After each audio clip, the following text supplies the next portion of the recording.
മുനമ്പം വഖഫ് ഭൂമിയിലെ പ്രതിഷേധ സമരം മുന്നൂറാം ദിവസത്തിലേക്ക് കടക്കുകയാണ്. റവന്യൂ അവകാശങ്ങൾക്കായിട്ടാണ് മുനമ്പം ജനത സമരത്തിന് ഇറങ്ങിയത്. ഭൂസംരക്ഷണ സമിതിയുടെ നേതൃത്വത്തിലുള്ള സമരത്തിന് സമൂഹത്തിലെ വിവിധ വിഭാഗങ്ങളുടെ പിന്തുണ ഇപ്പോഴുമുണ്ട്. ഞാനിവിടെ ജനിച്ചിട്ട് ഇപ്പോൾ 61 വർഷമായി. എൻ്റെ 5ാം തലമുറയും ഈ സ്ഥലത്ത് തന്നെയാണ് ജനിച്ചിരിക്കുന്നത്. ഞങ്ങളിത് ഫാറൂഖ് കോളേജിനോട് പൈസ കൊടുത്ത് വാങ്ങിയതാണ്. പട്ടയമൊക്കെ ഞങ്ങളുടെ പേരിലുള്ളതാണ്. ഞങ്ങൾക്ക് ഇന്ന് വരെയും ഒരു നീതി കിട്ടിയിട്ടില്ല. പിറന്ന മണ്ണിന്റെ അവകാശത്തിനായി കാത്തിരിക്കുന്ന ഒരു ജനതയുടെ ശബ്ദമാണിത്. തീരദേശ ജനതയുടെ സമരത്തിന്റെ ചൂടും ചൂരും കേരളം കണ്ടതാണ്. വിവിധ രാഷ്ട്രീയ പാർട്ടികളടക്കം സമരത്തിന് പിന്തുണ നൽകിയതും നാം കണ്ടു. പ്രദേശത്തെ 610ഓളം കുടുംബങ്ങളാണ് കുടിയിറക്ക് ഭീഷണി നേരിടുന്നത്. നീതിക്കായുള്ള മുനമ്പം ജനതയുടെ സമരമിന്ന് 300ാം ദിനത്തിലെത്തി. വഖഫ് ഭൂമിയുമായി ബന്ധപ്പെട്ട് പറവൂർ സബ് കോടതിയിലുള്ള രേഖകൾ വിളിച്ചുവരുത്തണമെന്ന വഖഫ് ബോർഡിന്റെ ആവശ്യം ട്രിബ്യൂണൽ അനുവദിച്ചു.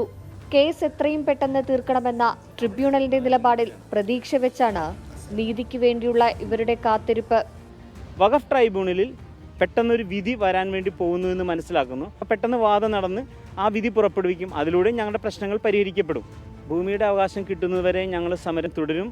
ഞങ്ങൾക്ക് സംവിധാനം ഉപയോഗിച്ച് ഏത് സമയത്തും ഒരു വലിയ പ്രക്ഷോഭം ഉണ്ടാക്കാൻ ഞങ്ങൾക്ക് സാധിക്കും. ഞങ്ങളെ സംബന്ധിച്ചിടത്തോളം ഗവൺമെന്റിനെ ഒരു പ്രക്ഷുബ്ധാവസ്ഥയിലേക്ക് ആക്കേണ്ട ആവശ്യമില്ല എന്നുള്ളത് തന്നെയാണ് ഞങ്ങളുടെ തീരുമാനം. വഖഫ് അവകാശവാദത്തെ തുടർന്ന് ഭൂമിയുമായി ബന്ധപ്പെട്ട ക്രയവിക്രയം തടസ്സപ്പെട്ടതും നിരവധി പേരെ പ്രതിസന്ധിയിലാക്കി. ഹയർ സ്റ്റഡീസിന് പോകാൻ പറ്റാതെ ഒത്തിരി കുട്ടികൾ ഇപ്പോൾ വിദേശത്തേക്ക് പോകാൻ പറ്റാതെ, കാരണം നമുക്ക് ആയുള്ളത് നമ്മളുടെ ഈ സ്ഥലത്തിൻ്റെ ഒരു പട്ടയം എന്ന് പറഞ്ഞ സംഭവമാണ്.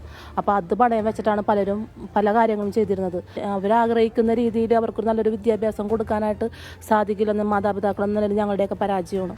വഖഫ് ഭൂമിയായി രജിസ്റ്റർ ചെയ്തത് ചോദ്യം ചെയ്ത് മുനമ്പം നിവാസികൾ നൽകിയ ഹർജി പരിഗണിക്കുന്നത് 16ലേക്ക് മാറ്റിയിട്ടുണ്ട്. പിറന്ന മണ്ണിൽ ജീവിക്കാൻ ഒരു ജനത നടത്തുന്ന അവകാശ സമരത്തിന്റെ നേർചിത്രമാണിത്. റവന്യൂ അവകാശങ്ങൾ പുനഃസ്ഥാപിക്കും വരെ അവർ സമരം തുടരുക തന്നെ ചെയ്യും. അതീഷിനൊപ്പം സൂര്യശ്രീ, 24 കൊച്ചി. ലോകത്തെവിടെയായാലും ഏത് സമയത്തും 24 വാർത്തകളും ഓഗ്മെന്റഡ് റിയാലിറ്റി പാക്കേജുകളും എക്സ്പ്ലെയിനറുകളും വിശദമായി കാണാൻ ഞങ്ങളുടെ യൂട്യൂബ് ചാനൽ നിങ്ങൾക്ക് സബ്സ്ക്രൈബ് ചെയ്യാം.